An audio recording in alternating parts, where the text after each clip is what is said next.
Did you know that animals are used for testing of medical, beauty, and personal care products? But are there consequences? Dr. Aysha Akhtar is a neurologist, public health specialist, a regular blogger for the Huffington Post, and author of Animals and Public Health: Why Treating Animals Better is Critical to Human Welfare. She is on a mission to make the public aware that many of our most urgent and pressing public health threats, such as infectious disease epidemics, are a consequence of how animals are treated. She is also a fellow of the Oxford Center for Animal Ethics, a medical officer for the Office of Counterterrorism and Emerging Threats of the Food and Drug Administration, and serves as a lieutenant commander in the U.S. Public Health Service. Joining us now is Dr. Aysha Akhtar, and we're going to be talking about medical testing on animals. Welcome to the show. Thank you. I'm excited to be here. Thank you for coming. How are animals used in experiments? Animals are used most in three main ways in experiments. So the first is that they're used for cosmetic testing, testing of household products and cosmetics. Not so much in the US anymore, but definitely in other parts of the world. The second main way animals are used are for testing of chemical compounds, like the chemicals people buy at their Home Depot or Lowe's that they put on their lawn and things like that, industrial chemicals. So they're poured down animals' eyes, poured down their throat, rubbed into their skin and so on. And the third way, and this is the way most people think of when they think of animal testing, is to do medical research on animals, so medical experimentation. So they'll give an animal a disease, for example, and then try to see if they can find drugs to stop that disease. So for disease research, and that's divided into basic animal research, where you're just looking at their physiology and looking at how a disease works. And then there's drug testing, where pharmaceutical companies will be testing different drugs to see if they're safe and effective in animals. Now, are animals in experiments well protected by laws? No, not at all. So there's only one law, federal law, that sort of governs the use of animals in experimentation. That's the Animal Welfare Act. And that doesn't cover most of the animals used in experiments. So mice, rats, any type of cold-blooded animal, reptile, birds, and animals that are traditionally thought of as farm animals, so cows, chickens, and pigs, and so on.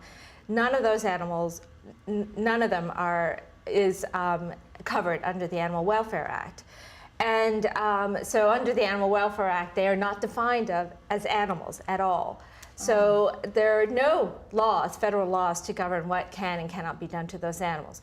Now, even for the animals that are under the Animal Welfare Act, so dogs and cats and monkeys and rabbits and so on, the law is so paltry.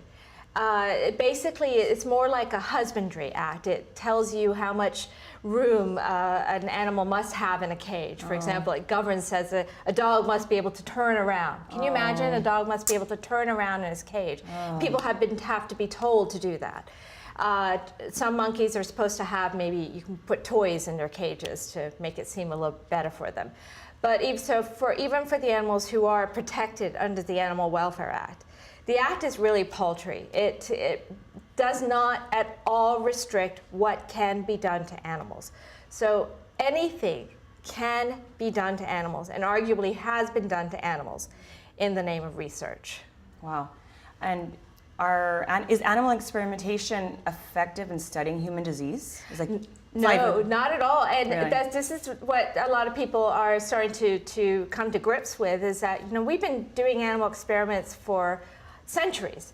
And in the beginning, when people first started using animals to try to understand human diseases, there's a lot of similarities that we would find. So if you're looking at the basic function of the heart, for example, the circulatory system, well, that's pretty much the same in humans and in dogs and cats and so on. But now we are looking at the subtle nuances. We're looking at molecular biology. So at that level, what we're finding is that there are numerous differences, not only between humans and other animals, but between mice and rats. And so these differences are causing the problems. Okay. And so the way medicine is practiced today, animal experimentation is just not effective to study human biology and human diseases. So if animal experimentation is not effective, why are researchers still doing it? That's a great question, right? Why are so many people doing experiments on animals if it's not effective? Well, the fact is that people have been doing animal experiments for so long, they never even bothered to look to see if it's actually working. And so we have this term that we use in medicine. It's called evidence-based medicine. And basically it means that we have to use evidence to tell us how to treat a person. So if you were going in for a surgical technique for a heart problem, for example, the doctor would be looking at the evidence to determine what's the best way to treat you. Okay? So they look at the published data in the medical journals, and there would be conferences and decisions made that this is the best way to, to treat this disease and so on. Evidence-based medicine is used across all areas of medical research and medical practice, except when it comes to the use of animals in experimentation. We've not applied that principle to animal experimentation. So it's only been the past decade or so that scientists have really started to look and say, are animal experiments actually effective? Are they telling us what we're going to find in humans? And what we have been finding now, study after study that's been coming out, that's actually looking at this question, has found that animal experiments are absolutely dismal at predicting what we're going to find in humans. And about 15 years ago, the Food and Drug Administration had admitted that 92% of the drugs that pass preclinical testing, which is mostly animal experimentation, do not make it to the market. What that means is that we have a 92% failure rate in drug testing. Most of that failure is due to the fact that the animal experiments did not predict if the drug was going to be safe and effective in humans. So think about it like this. So if you were to hop on a plane, right, and the pilot told you you had less than 8% chance of landing safely at the destination, you'd hop right back off, right? Right. We would never accept such a dismal failure rate in any other industry. But for some reason we do when it comes to drug testing. It's because we're so wedded to the use of animal experimentation, even though it is failing us again and again. Well, thank you so much for coming and shedding some light on this topic. Thank you so much for having me. Thank you for coming. Stay with us.